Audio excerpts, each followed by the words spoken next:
Hi ladies, today I have some tips for your tips, and I mean nail tips.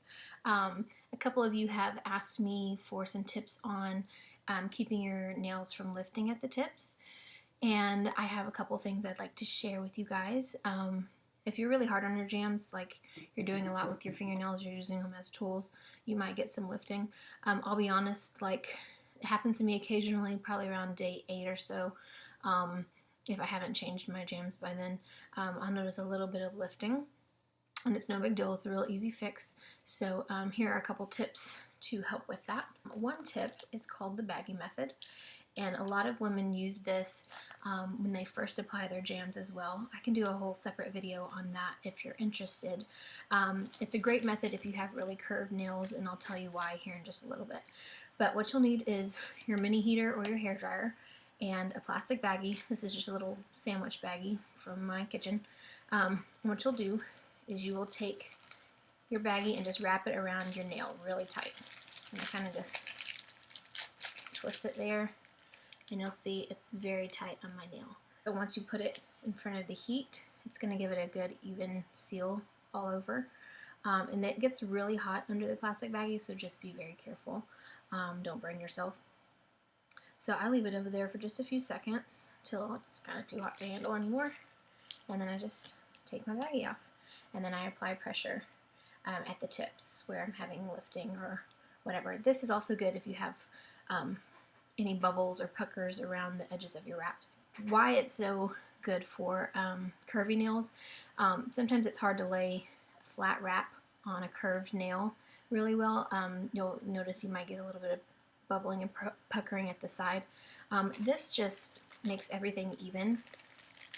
It applies an even pressure all over, so a lot of women who have super curvy nails use this method and swear by it. So another tip, if you're still having issues, this is the flat iron method, and most of you probably have a flat iron like this. Mine's just a cheapy one.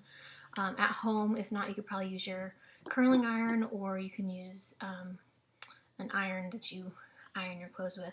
You want to be very careful when you're doing this because you're actually going to touch the tip of your nail to the plates. I do not want you to burn yourself, so if you're too scared, then that's fine. Don't try this method. But you're not actually touching your finger, you're just touching the tip of the nail. But what you'll do is just lightly tap. If you can see that, I'm just lightly tapping the tip of my nail to the plate, just up and down, up and down, up and down. Don't leave it on there too long because it'll melt the wrap.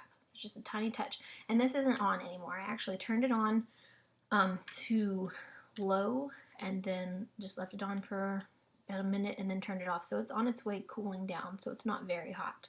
But you'll notice it just kind of seals the tips really well. The thing about the nail wraps is they're heat activated, so when you apply more heat and pressure, they will kind of reapply themselves in a sense.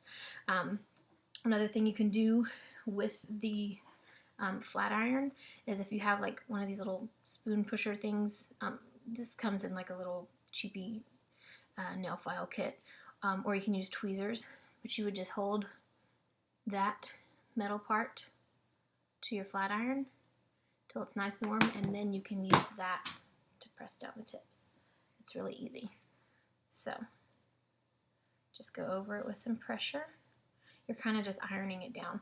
And if you're having any buckling or bubbling on the side, you can do that as well. Just stick it up to your flat iron and then just iron out any bubbles you have on the side.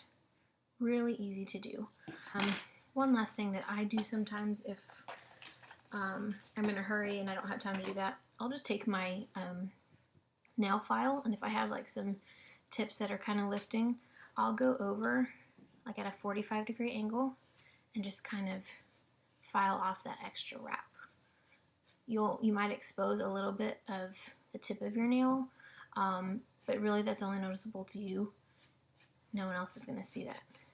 So you just kind of file like that, and it gets rid of any extra wrap that's kind of lifting or fraying or whatever you want to call it. And that's it. Those are some tips that I've seen, that I've tried. They work great. So hopefully that helps. Thanks guys. Bye-bye.